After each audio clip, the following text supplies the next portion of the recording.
Hours before the ceremony, a confidential document had circulated among senior royals. It appeared to contain nothing more than routine procession instructions until one handwritten amendment quietly removed Meghan from a privilege she had been promised. Before we continue, subscribe to the channel for more hidden royal stories, palace secrets, and dramatic moments the monarchy would rather keep behind closed doors. The revised protocol sheet arrived shortly before the procession, passed discreetly between senior members of the household and those expected to take part. On the surface, it seemed harmless. It listed where each person would stand, the order in which they would enter, and the formal greetings expected as the family moved forward. Every detail had been controlled. Every gesture had been assigned. But beside Meghan's name, someone had added a handwritten instruction that changed the meaning of her presence entirely. She remained on the official list, yet the note described her as attending in a personal, rather than institutional capacity. The words were careful, almost polite, but their meaning was brutal. Meghan could stand beside Harry as his wife, but she would not be publicly treated as someone representing the crown. She could be present, yet still be denied the acknowledgement given to others around her. Harry knew nothing about the change. He had seen an earlier version of the arrangements and believed Meghan would receive the same formal courtesy as every other member of the family. That belief was exactly what made the amendment so dangerous. It allowed the palace to change the rules without warning him, while placing Meghan in a position where any visible reaction could be used against her. Anne noticed the addition almost immediately. She had followed royal protocol for most of her life, and she knew the difference between a long-standing rule and a last-minute political decision. She asked whether the instruction had come directly from the monarch. The palace official answering her did not say yes. Instead, he claimed the change reflected what was best for the institution and assured her that no public disagreement was expected. Anne was not asked to explain the decision. She was simply expected to carry it out. To her, obedience had always been tied to duty. Yet even she understood what ignoring Meghan would communicate. It would not look accidental. It would look deliberate. Still, she was told the order had been approved, and that refusing it could create a deeper crisis. Meghan discovered the truth by chance. An aide attempted to remove the revised page from a nearby table, but not before she saw her name and the handwritten words beside it. She understood immediately. She also understood what Harry would do if she told him. He might refuse to join the procession, and the palace would blame her for the fallout. So Meghan remained silent, carrying the knowledge alone as the ceremony approached. What she did not know was that the amendment had not come from the authority Anne believed she was obeying. Someone inside the household had used Anne's reputation for discipline as cover, turning her into the weapon that would deliver the insult. Anne believed she was defending royal order, but Harry's immediate intervention forced everyone to confront a more dangerous question. Who had changed the rules, and why had Meghan been singled out? Harry had been warned that one wrong movement could overshadow the entire ceremony. Yet the moment Anne passed Meghan, he abandoned his assigned position, crossed the invisible boundary between royal duty and personal loyalty, and demanded an acknowledgement in front of witnesses. The decision came before Meghan could stop him. Harry stepped away from his place with such speed that the people behind him were forced to slow down, breaking the rhythm the palace had worked so carefully to protect. For a ceremony built on control, even a single misplaced step felt like open defiance. But Harry was no longer thinking about order. He was thinking about the silence Anne had just used against his wife. He called to her in a calm voice, but the question carried enough force to freeze the moment. Had she forgotten someone? Anne stopped. She did not turn immediately. Those few seconds stretched with unbearable weight because everyone close enough to hear understood what Harry was really asking. This was not about a missed greeting. It was about whether Meghan could be ignored in public and expected to accept it without protest. Meghan leaned toward Harry and quietly urged him to return to his place. She already knew how the palace would describe the disruption. They would not call it protection. They would call it another scene, another breach, another problem connected to her name. But Harry refused to move. To step back now would mean accepting the message Anne's silence had sent. It would confirm that Meghan could be reduced, dismissed, and erased without consequence. Anne finally turned, her expression controlled but hard. Instead of acknowledging Meghan, she told Harry that a royal procession was not the place for personal arguments. His answer came without hesitation. The insult had been made in public, he said, so the correction could not be hidden in private. Farther ahead, William noticed the confrontation and immediately signaled to an aide, warning other family members not to approach. Senior staff began quietly urging the procession forward, attempting to disguise the pause as part of the ceremony. But the damage was already done. The silence had become a confrontation, and the confrontation was becoming a test of loyalty. Anne's restraint began to weaken. Harry was not only challenging her actions, he was questioning her belief that duty required obedience, even when the order itself was cruel. For the first time, doubt appeared beneath her discipline. Then, Harry noticed where she kept looking. A palace official stood nearby, watching without speaking. Anne glanced toward him once, then again, as though waiting for permission to change course. The official gave the smallest possible response, a firm signal to continue and not acknowledge Meghan. That single signal changed everything. Because Harry now knew Anne was not acting alone, and the person directing her had been standing close enough to watch Meghan's humiliation unfold. Harry followed Anne's gaze and recognized the advisor immediately. This was no ordinary member of staff, but a trusted guardian of royal image whose private warnings about Meghan had shaped palace decisions for years, and who now appeared to be controlling the confrontation. The advisor had built his influence around one promise: that ceremony would never be allowed to weaken under emotion. He protected rank, order, and the public appearance of unity with almost ruthless care. To him, every greeting carried meaning, every position confirmed status, and every exception risked opening a door the palace might never close again. For months, he had argued that Meghan's presence created what he called constitutional ambiguity. She was still Harry's wife, still tied to the family, yet no longer serving as a working royal.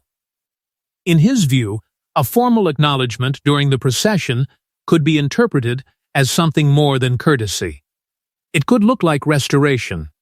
It could suggest that the palace had quietly returned authority it had never agreed to give back. So the revised protocol had been designed to send a colder message. Harry remained royal by birth. Meghan's place, however, depended on permission.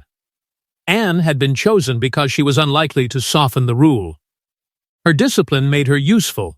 Her reputation made the decision appear legitimate. But Harry now understood that she had not created the insult. She had been positioned to deliver it. As the procession remained stalled, Harry moved toward the advisor and demanded to know who had authorized the handwritten amendment. The answer came smoothly, almost rehearsed. It reflected, the advisor said, the collective view of the household. Harry knew those words. They were used when everyone had agreed to a consequence, but no one wanted their name attached to it. It was authority without ownership, punishment without a visible hand.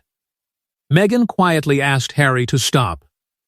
Attention was already shifting toward them, and she knew the palace would later claim she had turned a formal ceremony into a personal battle. But Anne stayed close enough to hear what came next. The advisor suggested Meghan had been made aware of her reduced position before the event. Meghan denied it immediately. No formal warning had been given. No one had explained that she would be publicly ignored. The palace had expected her to understand the humiliation as it happened, then remain silent enough to protect everyone responsible. That denial changed Anne's expression. She had been told Meghan knew the terms.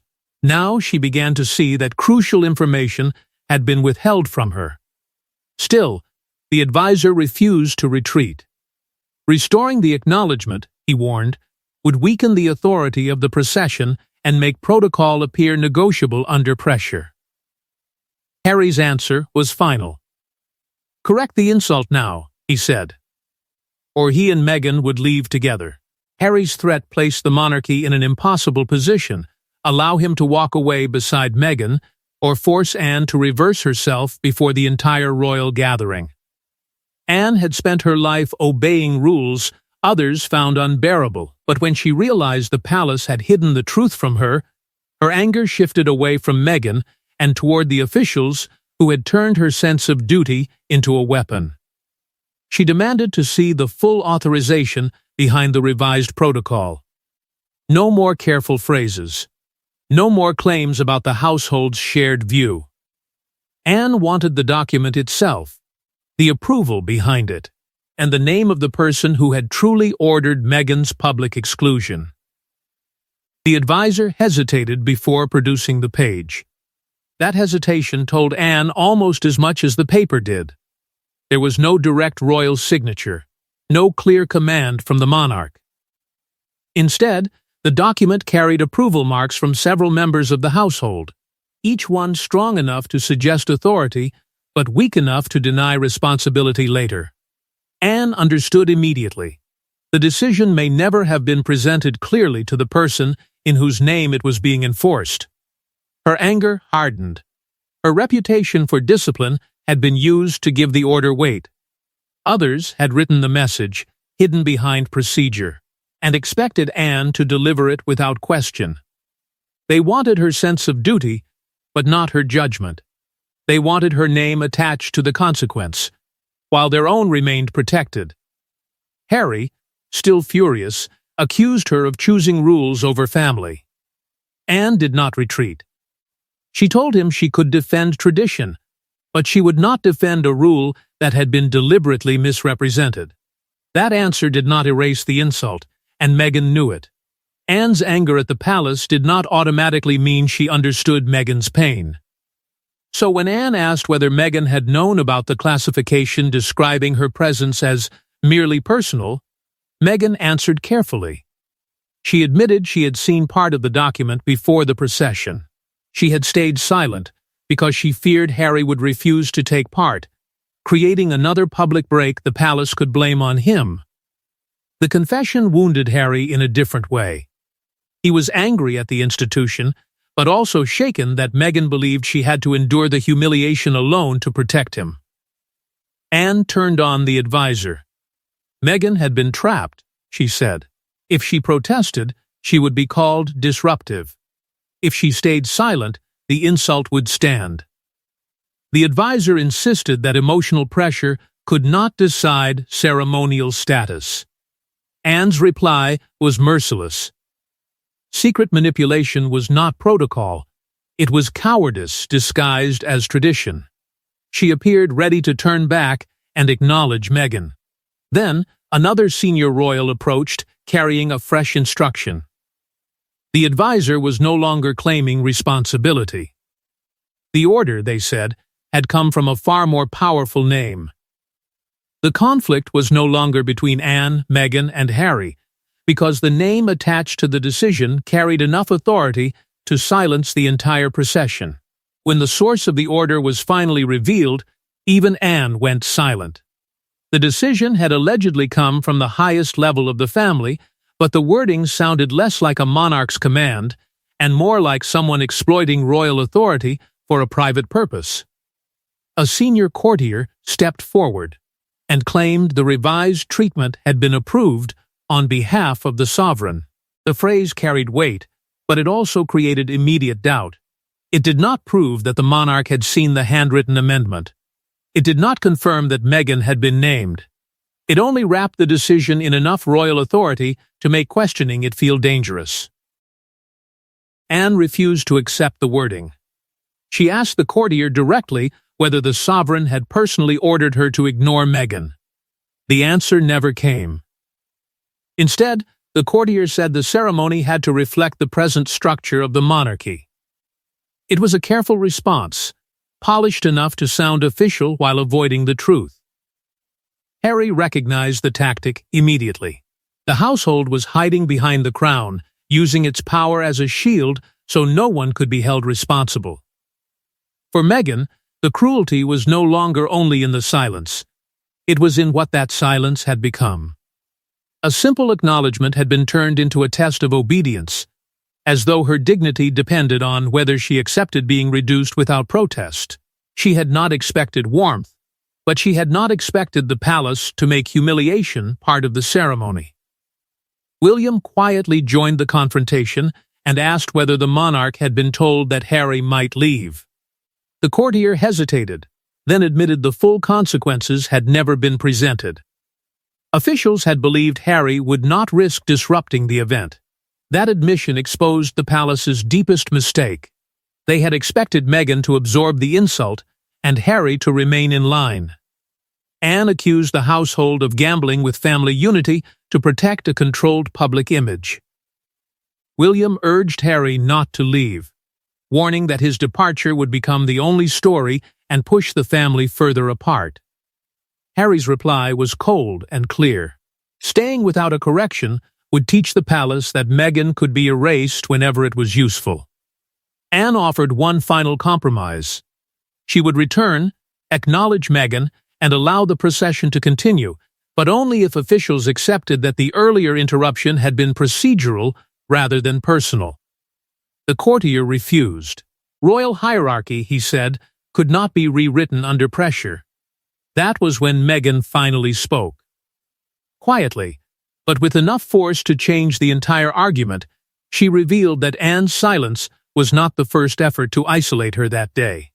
Meghan's confession exposed a pattern far larger than one missing greeting, and suggested the palace had been preparing her humiliation long before Anne entered the procession.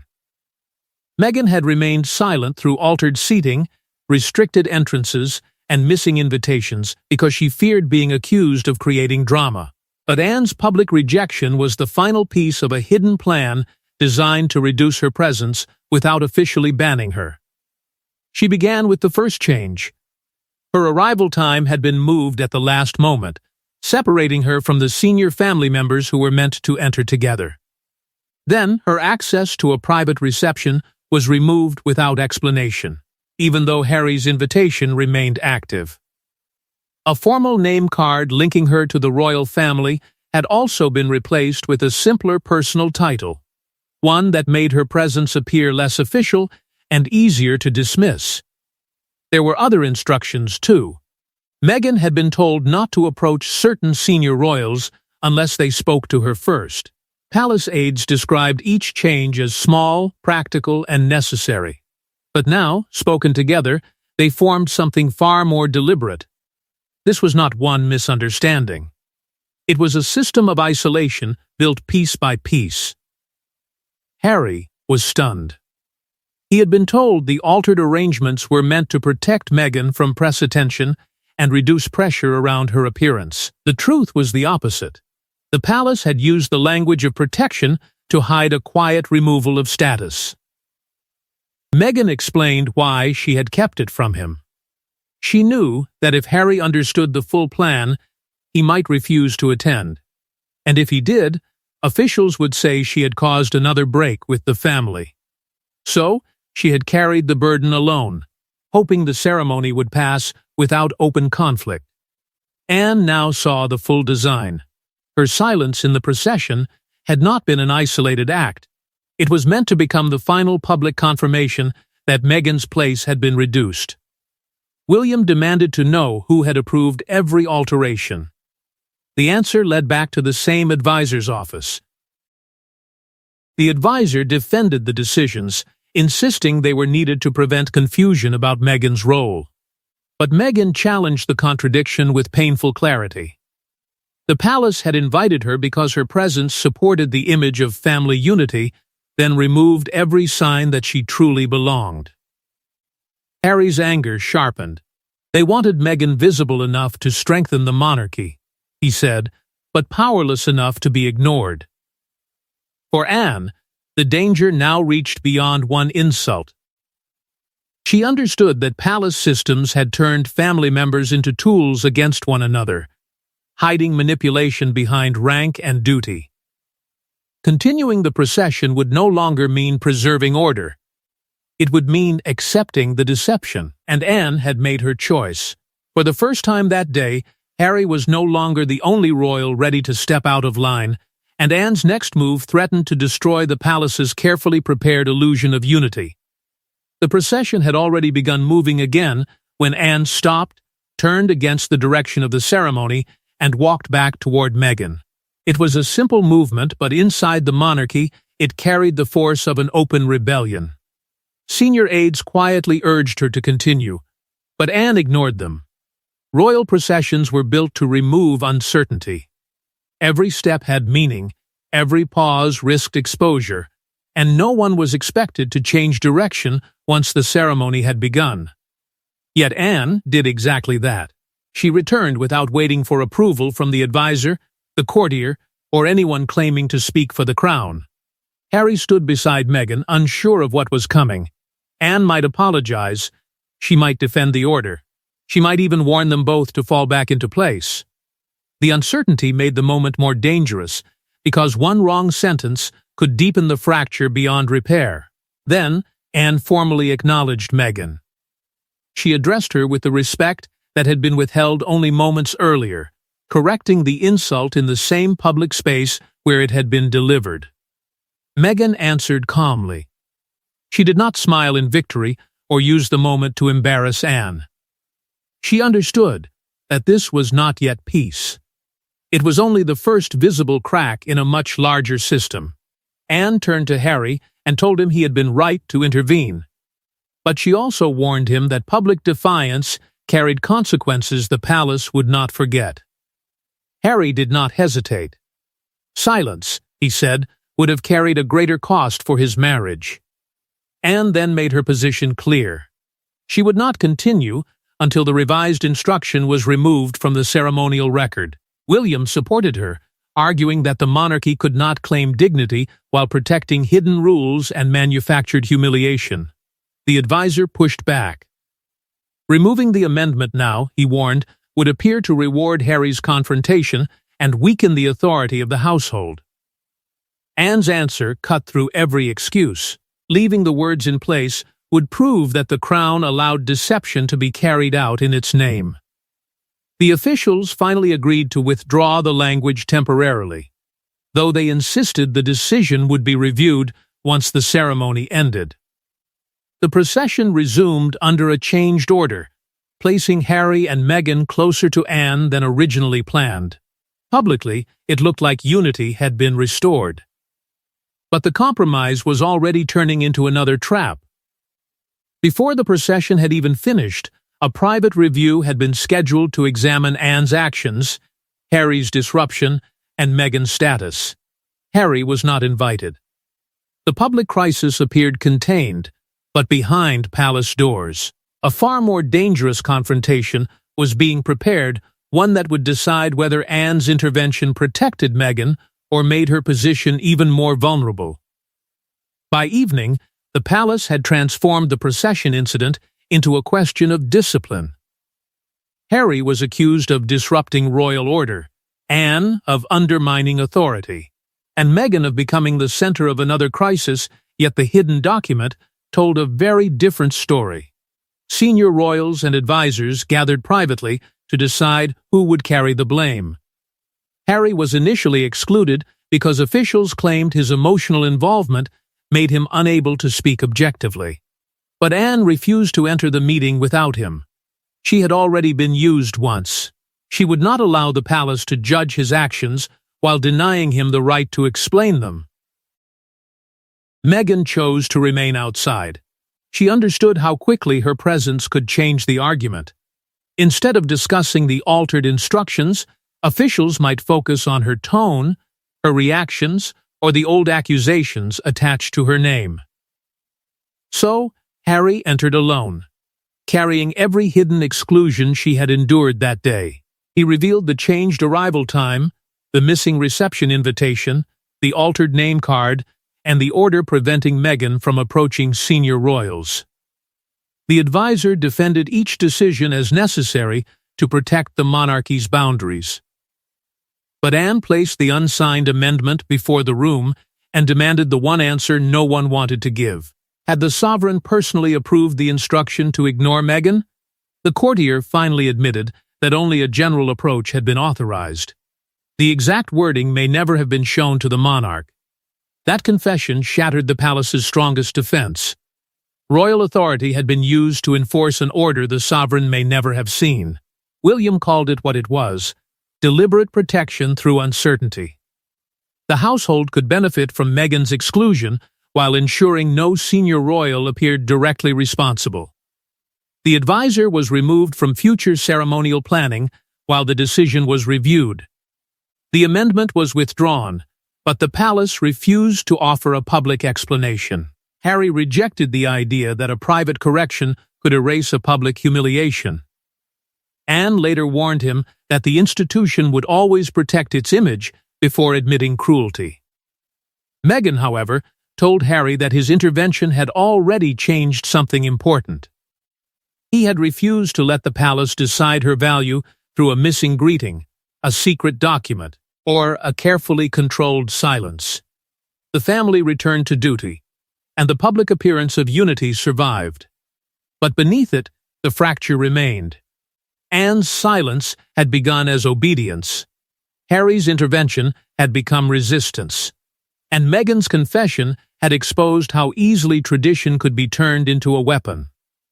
Worse still, the hidden amendment was said to be only one of several confidential documents created to decide who could be recognized, who would be controlled, and who could quietly be erased.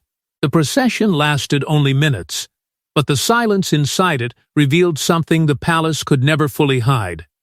In the royal family, the most dangerous battles are not fought over crowns, they are fought over who is permitted to belong. Thanks for watching. Subscribe to the channel for more hidden royal stories, palace secrets, and dramatic moments the monarchy would rather keep behind closed doors.